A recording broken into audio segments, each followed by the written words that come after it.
గత ఒక వారం నుంచి ఎవరో నేను కొత్త మనిషిలాగా అసలు ఎలా ఇచ్చారు ఈవిడికి ఒక ఎమ్మెల్సీ అని ఒక వింతగా ప్రశ్నలు వేయడం జరుగుతుంది. అంటే మీడియాలో జరుగుతుంది. అది మీడియా వాళ్ళు వేయడం కాదు, అది ఎవరు అడిగిస్తున్నారో కూడా మాకు తెలుసు.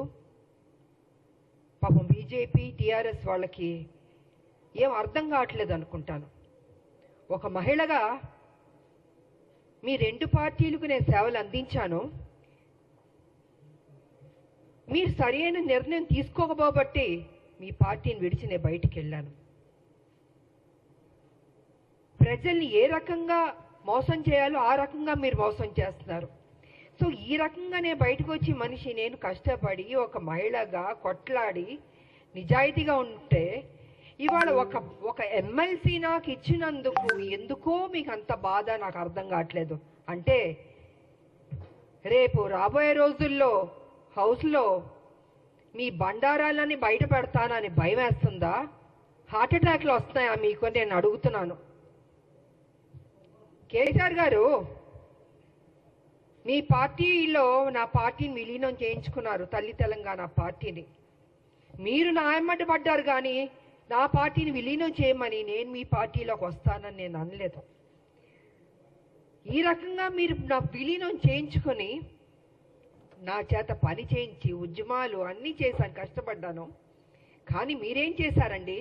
ఒక మహిళని ఏ కాంగ్రెస్ తెలంగాణ ఇస్తాం అని చెప్పడం జరిగిందో అదే రోజు రాత్రి ఏ మాత్రం గ్యాప్ ఇవ్వకుండా, సమయం ఇవ్వకుండా, ఆ ఆనందాన్ని నేను తీసుకోనివ్వకుండా 12ంటికి సస్పెండ్ చేశాడు కేసీఆర్. వాస్తవాలు మాట్లాడుకుందామండి. ఎందుకు వాస్తవాలు కప్పిపుడుచుకుంటారు? విజయశాంతికి సంబంధమే లేదా? తెలంగాణ విజయశాంతి పోరాడలేదా? ఫర్ కైండ్ ఇన్ఫర్మేషన్ 1998 నా రాజకీయ జీవితం మొదలైంది బీజేపీ నుంచి. ఇది అందరికీ తెలిసిన సత్యం. ఒక ఓటు 2 రాష్ట్రాలు అనబట్టే నేను వెళ్ళాను. కానీ వాళ్ళు నిలబెట్టుకోలేదు. అందుకే బయటకు వచ్చి తల్లి తెలంగాణ పార్టీ నడిపించాను. నేను ఒక మహిళగా ఆల్మోస్ట్ 4.5 to 5 years నేను ఉద్యమాలు చేశాను. అప్పుడు కేసీఆర్ గారు ఎక్కడున్నారంటే ఆయన టీడీపీలో ఉన్నారు. ఆయన టీడీపీలో ఉండి ఆయనకి మంత్రి పదవి ఇవ్వలేదు కాబట్టి అప్పుడు బయటకు వచ్చి ఆయన ఉద్యమం ఎత్తుకున్నారు. అప్పటికే నేను ఉద్యమం అన్నది స్టార్ట్ చేశాను. ఇది తెలుసుకోవాలండి. కొంచెం వెనక్కి వెళ్ళి, బహుశా అందరికీ తెలుసు కానీ తెలియనట్టు నటిస్తుంటారు. అంటే ఒక బురద జల్లడం కేసీఆర్ ఒక్కడే కాదండి, ఆయన సొత్తు కాదు తెలంగాణ. 1200 మంది చనిపోయారు తెలంగాణలో.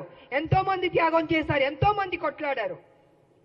దాంట్లో ఒక ఆడబిడ్డగా నా వంతు నేను కృషి చేశాను. నేను అలాంటిది ఈరోజు ఒక ఎమ్మెల్సీ వచ్చినందుకు ఎలా వచ్చింది, ఎందుకు ఇచ్చారు, ఏం చేశారు, ఆవిడ అక్కడ ఏంటండి ప్రశ్నలో?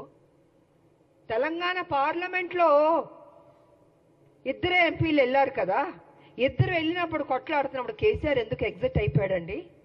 చివరిదాకా ఉంది. ఆ రోజు మా ఎంపీలు, కాంగ్రెస్ ఎంపీలు అందరూ ఉన్నాం, పెప్పర్ స్ప్రేలు కొట్టారు. నార్త్ ఎంపీలు అందరూ చెత్తగా బాదుతున్నారు మమ్మల్ని ఎంపీని. నేను మీరా కుమార్ గారిని ఇలా పట్టుకుని నిలబడ్డాను. నేను ఇంత చేస్తే ఇదండి మీరు మాకు చూపించే కృతజ్ఞత? ఇదా మీ కుట్ర బుద్ధి? అంటే మీకు బడుగు బలహీన వర్గాలంటే నచ్చదు దొర, మీ దొర బుద్ధి ఏదో చూపించుకుంటున్నారు. అందుకే నిన్ను దొర అంటున్నాను నేను. బడుగు బలహీన వర్గాలకి గౌరవం ఇవ్వడం నేర్చుకోండి. అదే బడుగు బలహీన వర్గాలు బీసీ కానీ, ఎస్సీ కానీ, ఎస్టీ కానీ, మైనార్టీ కానీ లేకపోతే మీరు ఈరోజు ఈ పొజిషన్లో ఎక్కడ ఎలా ఉంటారు? మీరు గతంలో ముఖ్యమంత్రి ఎలా అయ్యారండి? మీ దొరలు ఒక్కళ్ళే వేస్తారా? ఇంతమంది ఓటు వేయబట్టి మీరు ముఖ్యమంత్రి అయ్యారు, ఇంతమంది త్యాగం చేయబట్టి మీరు ముఖ్యమంత్రి అయ్యారు. అది గుర్తుపెట్టుకోండి దొరగారు. నిన్న వేయడం కాదు రాములమ్మ మీద, మీలా పిరికి బంధం నేను మాత్రం కాదు. గచ్చున్న మహిళని, త్యాగం చేసిన మహిళని, నా ఆస్తులు అమ్మి పెట్టారు తెలంగాణకి. ప్రతిరోజు మీరు నన్ను అవమానించారు, నాతో పని చేయించారు, నేను ఉద్యమాలు చేశాను. నా పార్టీ, నా తల్లి తెలంగాణ పార్టీ ఉంటే మీరు హింస పెట్టి ఆ రోజు జయశంకర్ గారిని నా దగ్గర పంపించి విలీనం చేయండి అని చెప్పింది మీరు కాదా? నేను విలీనం చేస్తానన్నానా నేను? సరే, ఇద్దరూ తెలంగాణ కోసం కొట్లాడుతున్నప్పుడు వేరువేరుగా వెళ్ళకూడదని ఒక దీంతో పెద్ద మనసుతోటి నా పార్టీని నేను విలీనం చేయడం జరిగింది. అంతేగాని వేరే ఏదో ఆలోచనతో మాత్రం కాదు. ఎందుకు చెప్తున్నానంటే అసలు తెలంగాణకి విజయశాంతికి సంబంధమే లేదన్నట్టు మాట్లాడుతుంటే చాలా అసహ్యంగా కూడా ఉందండి. ఒక ఆడబిడ్డని మెచ్చుకోవడం నేర్చుకోండి. మీకు మెచ్చుకోవడం మనసు రాకపోతే నోరు మూసుకొని కూర్చోండి. అంతేగాని మీ ఇష్టం వచ్చినట్టు ఎందుకు ఇచ్చారంటే ఇచ్చారండి కాంగ్రెస్ ఒక ఎమ్మెల్సీ. ఆ ఎమ్మెల్సీ ఇచ్చినందుకు కూడా మీకు అంత బాధేస్తుంది బీజేపీకి, టీఆర్ఎస్ అంటే. మా రాజకీయ నాయకుల శత్రువులారా బంద్ చేయండి. మా ఉద్యమ నాయకులు మేము మిమ్మల్ని వదిలిపెట్టాం. మీరు చేసే మోసాల్ని తెలంగాణలో ఏ రకంగా మళ్ళీ మీరు ఎంటర్ అవ్వాలనుకుంటున్నారో ఇంకో విషయం కూడా నేను చెప్పదలుచుకున్నారు. బీజేపీ ఏం చేయబోతుందంటే నెక్స్ట్ స్టెప్, ఏ తెలంగాణ వ్యతిరేకించే శక్తులు ఉన్నారో వాళ్ళందరినీ మొత్తం తిప్పబోతున్నారు తెలంగాణలో. మళ్ళీ బ్యాక్ టు స్క్వేర్ వన్ ని తెలంగాణ తీసుకురాబోతున్నారంటే వాళ్ళ పెత్తనం ఉండాలి. వ్యతిరేకించిన శక్తుల్ని, తెలంగాణ ఉద్యమం నాయకులు ఉండకూడదు, తెలంగాణ ప్రజలకి ప్రాధాన్యత ఉండకూడదు, మళ్ళీ బాంచన్ని కాలు మొక్కుతాననే పరిస్థితికి బీజేపీ తీసుకురాబోతుంది. ఇది సత్యం, ఇది తెలుసుకోవాలి అందరూ. అందుకే ఎవరు ఉద్యమ నాయకులు ఉన్నారో వాళ్ళందరినీ తొక్కేద్దాం, వాళ్ళ నోటిని బంద్ చేద్దాం. వాళ్ళు కనపడకూడదు, వినపడకూడదు, మాట్లాడకూడదు. ఇదే కదా మాతో చేసింది మీరు. మీ పార్టీలో ఉంటే ఏం గౌరవాలు ఇచ్చారు? ఎందుకు మీ పార్టీలు బయటికి వెళ్లాల్సి వచ్చింది? వాస్తవాలు ఇదండి. ఆ రోజు మీ బీజేపీలో కొంచెం వెనక్కి వెళ్దామండి. నేను మొన్న బీజేపీలో ఉన్నప్పుడు ఒక విషయం మీరు గుర్తుపెట్టుకోండి.